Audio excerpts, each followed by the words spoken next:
Masejet Ketubot Tzadik Zain Amud Alef 97a, 14 líneas de arriba para abajo. Mencionamos en la clase anterior que una viuda, al final de la clase anterior mencionamos que una viuda tiene todo el derecho de cobrar por sus alimentos mientras que es viuda, ¿sí? Pero únicamente ¿de qué? De terrenos disponibles, o sea, terrenos que aún no se han vendido, terrenos que pertenecen a los huérfanos que fueron heredados y no fueron vendidos.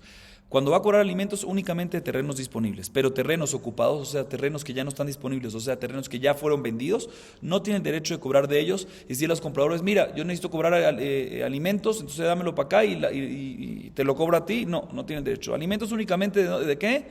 Terrenos disponibles. Sin embargo, cuando va a cobrarse que tú va, tiene el derecho inclusive de cobrar también ¿para qué? En terreno, tiene el derecho de cobrar inclusive de terrenos que ya fueron vendidos. Bien, la Gemara le pregunta lo siguiente. באו מינר מרב ששת, מוכרת למזונות, מהו שתחזור ותטרוף לכתובה? חייבה לאו בית רב יוסף, דאמר רב יוסף ארמלתה דזבין, אחריות היתמה ובדינה דזבין, אחריות היתמה. מאי? כיוון דאחריות היתמה טרפה, הודיל במציא אמרה לה, נהי דאחריות דעלמה לא קביל לבך, אחריות דנפשך מלא קבול לקבילת. Dice la Gemara lo siguiente, ¿qué pasa en el siguiente caso? La mujer viuda viene y ve unos terrenos disponibles. Ahorita no hay suficiente para los mesonot, para los alimentos de ella y también para la ketubá. ¿Qué hace ella? Como están disponibles, viene y los vende ¿para qué? Para los mesonot, porque para los alimentos se pueden únicamente disponibles. Viene y los vende. Y después que los vendió, ya cobró para los alimentos. Y ahorita viene y dice, quiero cobrar la ketubá. Y la ketubá se puede cobrar también ¿de qué? De terrenos que ya fueron ¿qué? Vendidos. Entonces viene a esa misma persona que ya les vendió y se los vuelve a cobrar para la ketubá. La pregunta es si se puede o no se puede. Y la duda es sobre lo que dijo Rabbi Yosef. Rabbi Yosef dice que una viuda que vende, ¿sí? Vende bienes de los huérfanos para su mesonot o para su ketubá y recibe responsabilidad, garantía respecto a los compradores, ¿sí? Entonces, ¿quién tiene que tomar la responsabilidad? No ella, aunque ella fue la que lo recibió y dijo, yo me voy a ser responsable. ¿Quién no tiene que tomar la responsabilidad? No ella, sino ¿quién? Los huérfanos, porque en verdad ¿quién pertenece todo esto a los huérfanos? Igualmente si el bedín vendió, la responsabilidad va ¿para quién? Para los huérfanos. La pregunta es si aquí también aplica eso. Aquí puede ser que cuando ella vende para sus mesonot, efectivamente la responsabilidad recae sobre los huérfanos. Ellos tienen que asumir cualquier responsabilidad, pero únicamente un tipo de responsabilidad que si un tercero viene y cobra esto. Pero aquí de que ella misma está viniendo a cobrar para su misma ketubá, ella misma vendió. Y la responsabilidad de cualquier cosa que pase con esos terrenos, ¿quién la tiene que asumir? Los huérfanos. Pero ella misma vendió. Y ahorita la responsabilidad decimos que ¿quién la asume? Los huérfanos. ¿Cómo? ¿Por qué? Porque ella misma está viniendo para cobrar su ketubá. Puede ser que eso, no, puede ser que no. O sea, puede ser que todo lo que le pasamos a la responsabilidad de los huérfanos son únicamente responsabilidad de terceros. Pero es la responsabilidad de ella misma, que ella misma viene a cobrar y quitarle esos terrenos a los compradores. Puede ser que eso no va sobre los huérfanos. Esa es la duda de la Gemara. Amar leuten y toda mujer de Olejet, ad kede ketubata, vese mechla shetigve ketubata minashear, shmamine, shaerain lo shaeralo. Dice la Gemara, aparentemente está escrito en la baraita, en la baraita que acabamos de leer, que está escrito que una viuda tiene todo el derecho de vender las propiedades de su esposo para sus mesonot, hasta que quede el terreno que valga para su ketubá. Mashma, ¿sí? Y lo que queda de la ketubá, eso va. Y el resto que queda va ¿para qué? Para la ketubá. Dice la Gemara Mashma que ella tiene el derecho de cobrar para la ketubá únicamente si quedó algo. Pero si no quedó algo porque ya vendió todo para los mesonot, ella no tiene el derecho de venir y quitárselo a las mismas personas para su ketubá. Entonces aquí solucionamos lo dice la Gemara, pero ¿quién te dijo? Betil metzat todo kamashmanan de lo likrulá de la nita. Dice la Gemara, ¿quién te dijo? Puede ser de que en verdad mi cara din según la halajá, sí, pues sí tiene todo el derecho de volver a cobrar y la baritana nada más está haciendo un consejo de que no vuelva a hacer eso, que no venda todo y vuelva a cobrar porque la gente va a salir un mal nombre, que se retracta de sus ventas. O sea, para que no salga un mal nombre, que siempre venda y deja un poco para que tu papá no retractarse, pero en verdad sí se podría. O sea, no puede ser que es un buen consejo nada más, sino es meikaratin, porque en ken litne goba que tu batamina sharma y semechla, shmamine sheara in lo sheara lo. Dice en la baraita está escrito semechla shetivek tu batamina shar, de semechla. Y es una doble lenguaje para enseñarte de que efectivamente no nada más es un consejo, porque si hubiese sido un consejo, dime nada más gobesh que tu batamina shar. El hecho que me dijo también semechla, te viene a decir que lo que queda es para su ketubá. Te lo dice como 2 veces para decirte que únicamente si quedó, decimos que puede agarrar. Y si no quedó, no puede volver y cobrar. Entonces no es nada más un consejo, sino es meikaratin. Entonces aquí tenemos la solución para la duda que teníamos, que efectivamente ya no puede volver a cobrar. Si ya vendió todo para mesonot, no puede volver a cobrar para su ketubá de esos mismos compradores.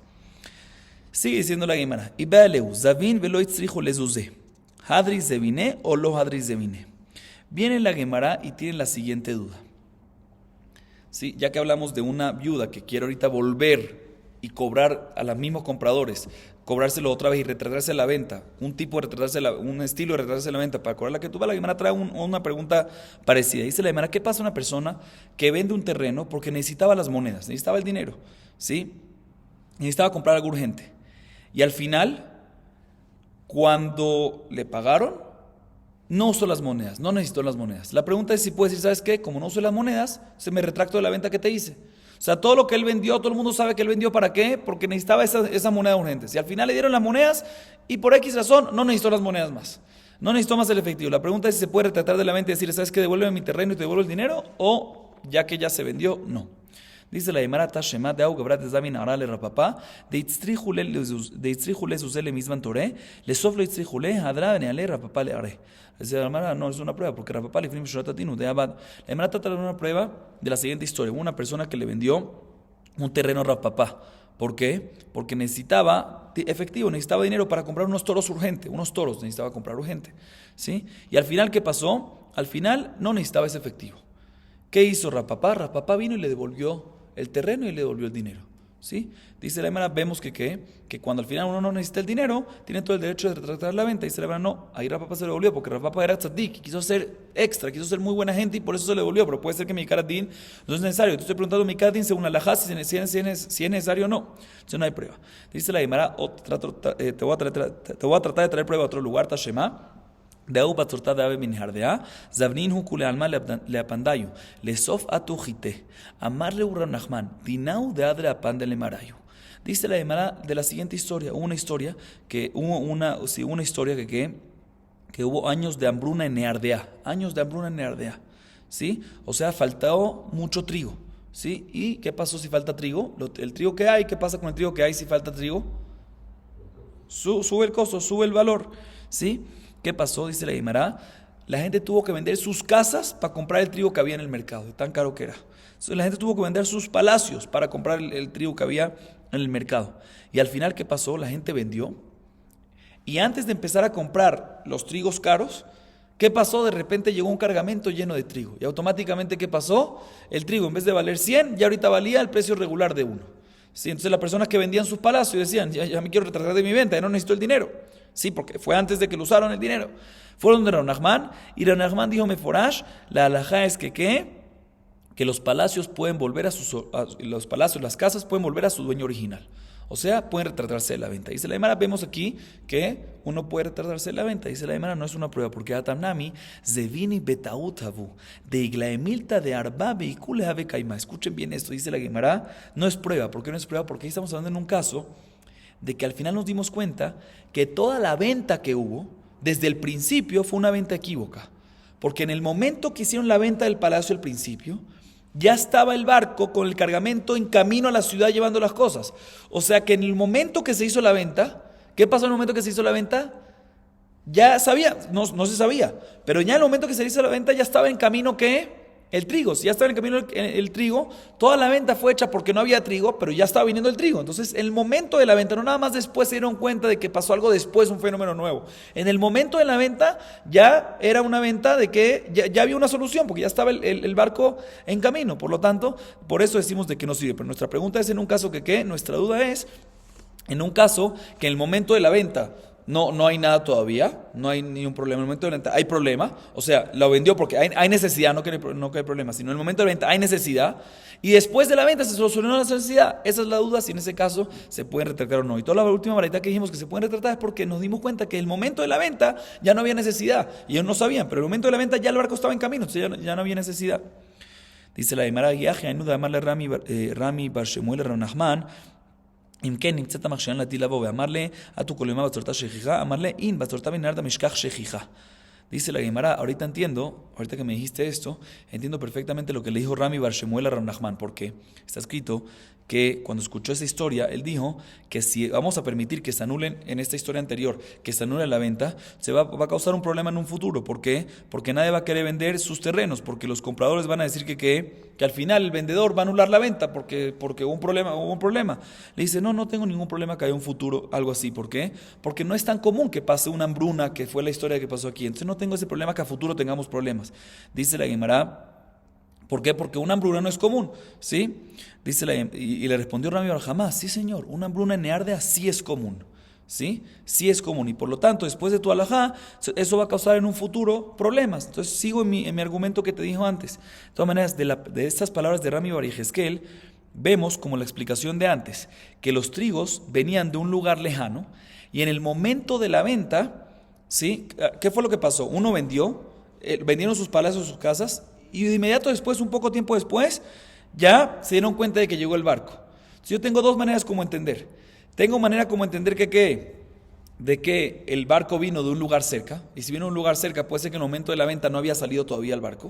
O sea, vino de un lugar cerca que sí había trigo, y otra vez, ¿cuál fue la historia? La historia fue de que se hizo la venta de los palacios y de las casas porque no había trigo, necesitaban dinero para el trigo, y al día siguiente, por ejemplo, un poco tiempo después, ya llegó el trigo. Entonces, tenemos dos maneras como entender. O de que el barco salió solo después de la venta, ¿sí? O de que el barco salió antes de la venta, o sea, o que el barco salió, pero vuelvo a la primera opción, o que el barco salió después de la venta de un lugar cercano, ¿sí? Porque fue rapidito esto, un día, o que el barco salió después, antes de la venta de un lugar lejano y ya estaba en camino. Dice la Gemara, de lo que dijo Rami Bar Yehezkel, de que la hambruna en Neardea sí es común, tenemos que decir que estamos hablando en un caso que salió de un lugar lejano y en el momento de la venta ya estaba en camino. ¿Por qué? Porque no es común decir de que hay hambruna en un lugar y en un lugar cercano no hay hambruna. Si hay hambruna en un lugar, pues también en el lugar cercano hay hambruna. Entonces no es muy raro decir de que el barco salió después de la venta y llegó 12 horas después o 24 horas después. Es muy raro, porque si es así, ¿de dónde salió? De un lugar que sí había trigo, o sea que había hambruna en un lugar y en un lugar tan cerca no había hambruna. Cuando hay hambruna en un lugar, lo lógico es decir, lo común es decir que en ese lugar hay hambruna y todos sus alrededores hay hambruna y lejos no hay hambruna. Entonces tenemos que decir, como dijimos antes, de que en el momento de la venta ya el barco había salido a su camino. Y si ya había salido a su camino y ya estaba en camino, significa que vino de un lugar lejano, y por eso vino Rami Bar Yehezkel y le dijo de que sí es común, porque efectivamente en este caso sí es algo común. Bueno, ¿y cuál es la halajá respecto al tema? Vilgeta, Zavim, Veloy Tzrejo, les use, Hadres de Benedice, la Imara, la halajá es que independientemente si en el momento de la venta ya había problema o no había problema, no había necesidad o no había necesidad, si vendió, y todo el mundo sabía que cuando vendió por una necesidad X, y en el momento de la venta había necesidad, pero después de un minuto, después de 2 horas se solucionó la necesidad, aunque en el momento de la venta había necesidad, aún así decimos que se puede retractar de la venta y que le devuelvan la casa o lo que sea que vendió, y él tiene que devolver, si quiere, el cash, el efectivo, el pago de eso. Ok, sigue diciendo la Gemara. La Gemara trae una Mishnah que nos dice lo siguiente, pero antes de decir la Mishnah vamos a hacer una pequeña introducción. Normalmente, un prestamista, ¿sí?, cuando no le han pagado su préstamo, su deuda, él tiene el derecho de ir a cobrar de ese préstamo sin problema. Ahorita, él para ir a cobrar ese préstamo, o sea, tiene todo el derecho de cobrar de terrenos del prestatario, ¿sí? Pero él no puede vender, no puede agarrar terrenos del prestatario y venderlos él solo, sino tiene que hacerlo a través de un bedín. El bedín viene, anuncia el costo, analizan el costo, anuncian, publican cuánto es que va a costar, etcétera, etcétera. Y al final, el bedín lo cobra y le paga el dinero al prestamista. O sea que el prestamista no puede venir y cobrar su deuda de terrenos. Si no le pagaron su deuda a tiempo, no puede venir y cobrar su deuda de terrenos él solo, sino tiene que hacerlo a través del bedín. La Mishnah a continuación va a analizar si una viuda, ¿sí?, que quiere cobrar ahorita ketubá y alimentos, ketubá o alimentos, mejor dicho, mesdonot o la ketubá, si también tiene que hacerse a través de bedín o puede hacerlo también no a través, o si tiene que hacerlo a través del bedín como cualquier prestamista, o puede hacerlo inclusive ella sola, no ella sola, sino no a través del bedín. Obviamente siempre tiene que tener un equipo de 3 personas que le ayuden y demás, pero la pregunta es si necesita un bedín al igual que un prestamista o no. Dice la Mishnah, Almana ben mineirusin, mojeret, shelo bebedin. Rabbi Shimon Omer, minanisuin, mojeret, shelo bebedin, minairusin, lo timkor ela bebedin, mi pene she'en la mezonot, vejol she'en la mezonot, lo timkor ela bebedin.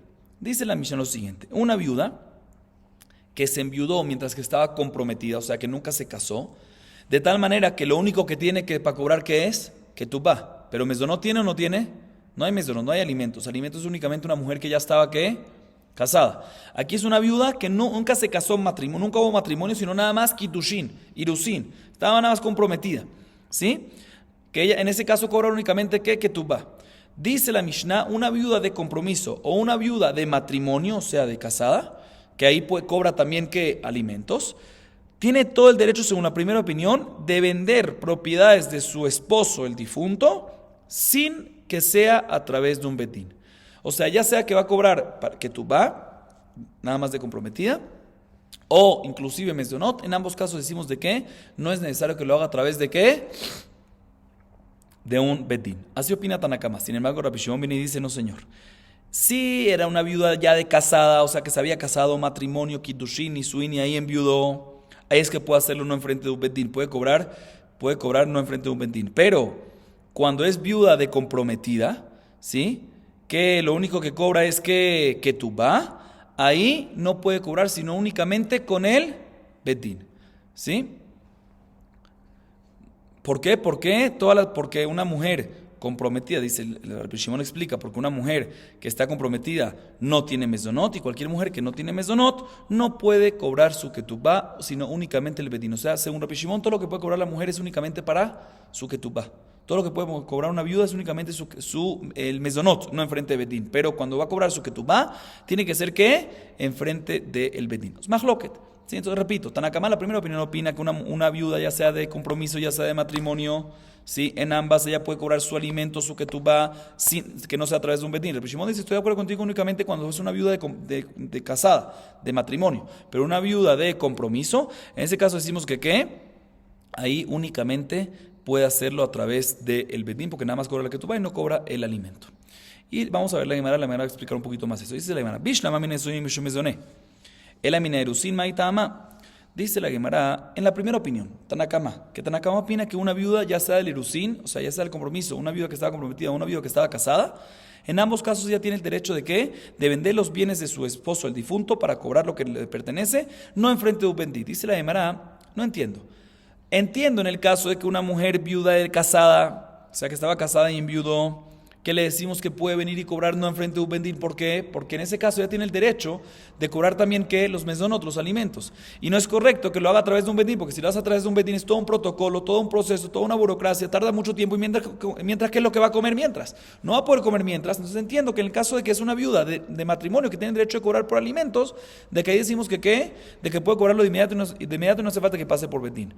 Pero cuando es una viuda de erusín, cuando es una viuda de compromiso nada más, que de por sí no le llega mesonot, sino únicamente que tú va.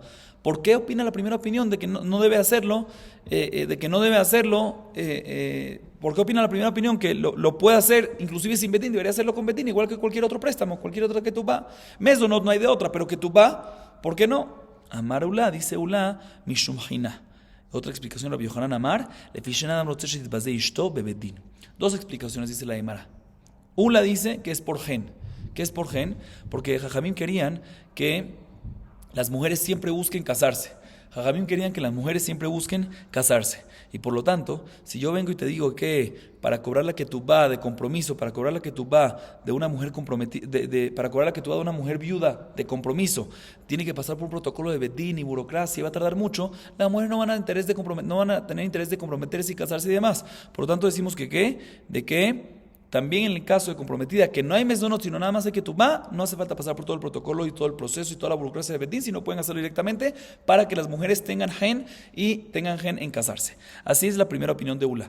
La segunda opinión, Rabbi Yohanan dice, no, la razón es por otra razón. La razón es porque un hombre que perdió a su esposa, ella significa que la quiere, no es que se divorció o algo por el estilo, perdió a su esposa. Pero al revés, un hombre que él murió, significa que quería a su esposa, murieron, no es que había un problema entre ellos. Y el hombre nunca quiere que su mujer sea despreciada en el bedín. Ir al bedín y empezar a argumentar y de abogados y problemas y demás, ningún esposo quiere. Entonces por eso opina la primera opinión que inclusive si es una almaná, una viuda de compromiso, podríamos haberle dicho que la ketubá que la haga a través del bedín. El hombre no quiere que su esposa pase por todo este protocolo y sea despreciada en el bedín. Por eso decimos de que una mujer inclusive que estaba nada más comprometida y quedó viuda, no tiene que cobrar su ketubá en el bedín, sino puede proceder sin todo este protocolo. ¿Cuál es la diferencia entre las dos razones? Entre las dos estas explicaciones. Mai benayu ka benay grusha le manda a Mishumjina grusha mi bayajen le manda a Amar el fishenam rotzashit bazeish to bedín. Gerusha lo ejpatle. Dice la Gemara, la diferencia va a ser en un caso de una mujer divorciada. Si es por la explicación de Ula que queremos incentivar y darle gen a las mujeres siempre para que quieran casarse, pues una divorciada también queremos ayudarla para que la gente sepa que en caso que se divorcie la vamos a apoyar y la gente se incentive en casar, tenga incentivo en casar. Pero si es por la explicación de Rabbi Yohanan que la razón que no queremos que pase por el betín es porque un hombre no quiere que la esposa pase por el betín, cuando es una mujer divorciada, al esposo no le importa que la mujer sea despreciada y pase por el betín. Entonces, en este caso puede ser de que no va a poder cobrar la ketubá sino únicamente a través del betín, según la opinión de Rabbi Yohanan. Ok, esta es la diferencia entre las dos razones. Ahorita viene la Gemara y le pregunta a Ula. Le pregunta la opinión de Ula lo siguiente: Tran, Ugrushalotim Korela Bebetín. La Gemara trae una Mishnah, que vamos a ver más adelante, que dice que una mujer divorciada, ¿sí?, no puede vender las propiedades de su esposo, sino únicamente enfrente del betín. Dice la Gemara, según Ula, debería ser que también una mujer divorciada podría haber vendido para las propiedades de su esposo, inclusive no enfrente del betín. Y aquí la Mishnah dice que únicamente enfrente del betín. Dice, y la Gemara explica la pregunta. Le manda el le mande amar, pregunta la Gemara, como explique Hamán y Rabbi Shimon. Dice la Gemara, no me preguntes de ahí. ¿Por qué? Porque esa Mishnah que vamos a ver más adelante es la opinión de Rabbi Shimon.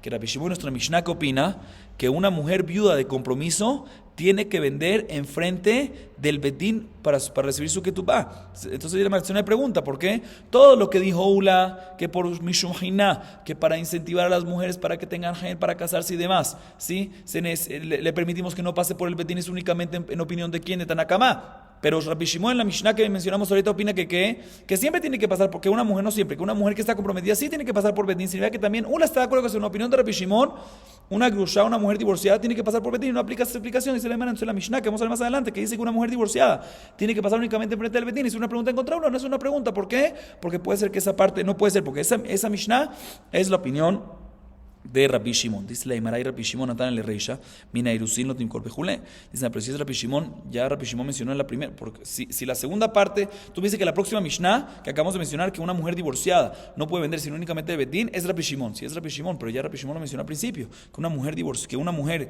viuda de los Irusín no puede vender las pertenencias de su esposo únicamente enfrente de betín. Y aparentemente la razón es la misma en ambas. O sea, ¿por qué tiene que repetirse otra vez? O sea, la Gemara dice así. Un segundito.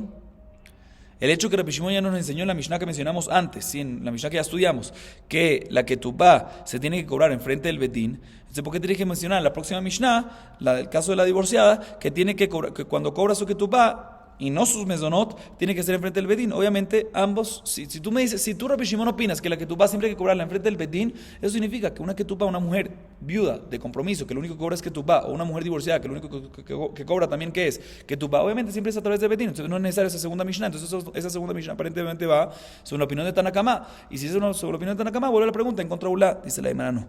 En verdad va según la opinión de Rabbi Shimon. ¿Y por qué es necesario especificarlo una segunda vez? O sea, ¿por qué es necesario especificar esa halajá específicamente? Si ya mencionamos a Rabbi Shimon en la primera Mishnah, la Mishnah que estudiamos antes, que una mujer viuda de compromiso, que lo único que cobra que es ketubá, tiene que hacerlo enfrente de betín. ¿Por qué no aprendemos con una mujer divorciada que lo único que cobra es ketubá, también es el betín? ¿Sabes por qué dice la Gemara? No hubiésemos aprendido una de otra, porque mao de tema hermana miro sin judel no fish gendida, aval gerusha na fish gendida. Y matiba egen, dice la Gemara. Te voy a explicar por qué es Rabbi Shimon y es necesario decir las dos halajot, porque puede ser que también Rabbi Shimon va a estar de acuerdo que en el caso de una mujer divorciada de un matrimonio, que ya cuando hubo matrimonio, ya hubo relaciones, cohabitaron juntos y todo, puede ser que en ese caso Jamim dijeron de que ya que hubo relaciones y demás, hay que encargarse y por lo tanto no hay que pasar por un betín. O sea, puede ser que todo lo que dijo Rabbi Shimon, de que una mujer comprometida, una mujer comprometida que perdió a su esposo y quedó viuda, y cobra ketubá, que mencionó Rabbi Shimon, tiene que hacer únicamente enfrente del betín. ¿Sabes por qué? Porque era nada más compromiso, nunca cohabitaron juntos. Pero en el caso de una mujer divorciada, sí, que cohabitaron juntos pero se divorciaron, puede ser que ahí jamás iban a decir que también Rabbi Shimon va a estar de acuerdo también Rabbi Shimon va a estar de acuerdo de que en ese caso se puede hacer inclusive no enfrente de betín, porque él cohabitó junto con ella, por respeto a ella. Entonces, por eso necesitamos decirte, por eso la próxima Mishnah que vamos a estudiar, te tiene que decir que según la opinión de Rabbi Shimon, no nada más una mujer viuda de compromiso, que nada más cobra ketubá, tiene que hacerlo enfrente de betín, sino también una mujer divorciada, que también nada más cobra ketubá, tiene que hacerlo únicamente enfrente de betín. Dice la Gemara, sin embargo, Hana mitanina. Kol shen la mezonot la tuya maila la tuya girusha lo la tuya megreshet vena megreshet que de rabizera de amar rabizera con makom shamur megreshet vena megreshet bal hayav bemzonoteha. Dice la Gemara, aparentemente eso no es necesario. No es no es necesario decir esa segunda alajá. ¿Por qué? Porque en la primera, no es necesario decir esa segunda Mishnah, la Mishnah que vamos a estudiar la próxima vez para enseñarte esta alajá. ¿Por qué? Porque en la primera Mishnah inclusive hay una repetición del lenguaje. ¿Por qué? Porque en la opinión de Rabbi Shimon, la Mishnah dice lo siguiente. La Mishnah dice de que una mujer viuda de compromiso, ¿sí?, cobra nada más la ketubá, tiene que hacerlo únicamente enfrente del Bedín. ¿Por qué? Escuchen bien el lenguaje de Rabbi Shimon. ¿Por qué no tiene mezonot? No está cobrando por alimentos, sino únicamente ketubá, ¿sí? Y dos, dice, y cualquier mujer que no tiene mezonot no puede hacerlo únicamente enfrente de Bedín. Tiene que hacerlo únicamente a través de Bedín. Aparentemente está repetido. ¿Qué te viene a decir esa repetición? Aparentemente te viene a enseñar que una mujer que está divorciando. Entonces, aparentemente, la segunda Mishnah que te habla de una mujer divorciada no es la opinión de Rabbi Shimon, sino la opinión de Tanakama. Y vuelve la pregunta. Dice la Gemara, no. Este caso extra que nos viene a enseñar la primera Mishnah, esta repetición del lenguaje, te viene a enseñar otro caso más. ¿Qué caso más? Una mujer que tiene una duda del divorcio de ella. O sea, el hombre le dio un divorcio a la mujer, pero tiene duda si está bien divorciada o no está bien divorciada. Que el caso es normalmente en este caso es que es duda, pero como dice Rabbi Zerá, el hombre tiene que seguir alimentándola, ¿sí? Porque es duda. Nos viene a enseñar la Mishnah que si ya se murió el esposo, en ese caso también es una opinión de Rabbi Zerá que dice que en el caso cuando hay safek girushin, duda en los girushin, tiene que seguir alimentándola. Si ya murió el esposo, ya no es necesario más que los herederos sigan alimentándolo, al igual de que una viuda que una viuda de compromiso también aplica lo mismo. La Gemara viene y hace otra pregunta en contra Ula, ¿sí? Que otra vez, ¿qué fue lo que dijo Ula? Ula dijo en la opinión de Tanakama que la razón que decimos que una mujer que va a cobrar la ketubá, una mujer viuda que enviudó de compromiso, que va a cobrar la ketubá, no es necesario que sea enfrente de Bedín. ¿Por qué? Para incentivar a las mujeres a casarse y no tener que pasar por todo este protocolo. Inclusive que no es tema de mesonot, nada más de ketubá. La Gemara pregunta lo siguiente: Shema, que Shem, Shemocheret Shelo Bedín, Kach Yoreshea, Yoreshe ketubata Mochri Shelo Bedín. Bishlama le manda mal Fishan, no te shit Shelo Bedín, que Eji de Hilo ni Jale de Titbaze, Yoreshena Menut de Titbazu, el le manda mal Mishum Hina, Yoreshea Magen Ika. Targema Ula, que con Shereshtu Bitao Jota. La Gemara pregunta lo siguiente: está escrito en la Baraitá que en la misma manera que la viuda, ¿sí? La misma manera que la viuda puede vender no enfrente de un bedín, o sea, puede vender las propiedades de su ex esposo el difunto no enfrente de un bedín, igualmente los herederos de ella, los que heredan su ketubá, la ketubá de ella, pueden vender las propiedades del del ex esposo, el difunto, de su mamá, ¿sí? No enfrente de un bedín. Así dice la vareta, dice la Gemara. Un segundo. Si tú me dices que la razón es porque la razón que no hace falta hacerlo que no es necesario hacerlo enfrente de un bedín es porque el esposo como que perdona y no le interesa de que la mujer sea despreciada. O sea, de la misma manera que no le interesa que la mujer sea despreciada al hombre, podemos decir que también el hombre, o sea, de la misma manera que el difunto no le hubiese interesado que la mujer sea despreciada enfrente del bedín, también no le interesa que sus herederos sean despreciados enfrente del bedín. Por eso es como si fuera que él perdona, el difunto, que no es necesario ni que ella ni que sus herederos pasen por el bedín.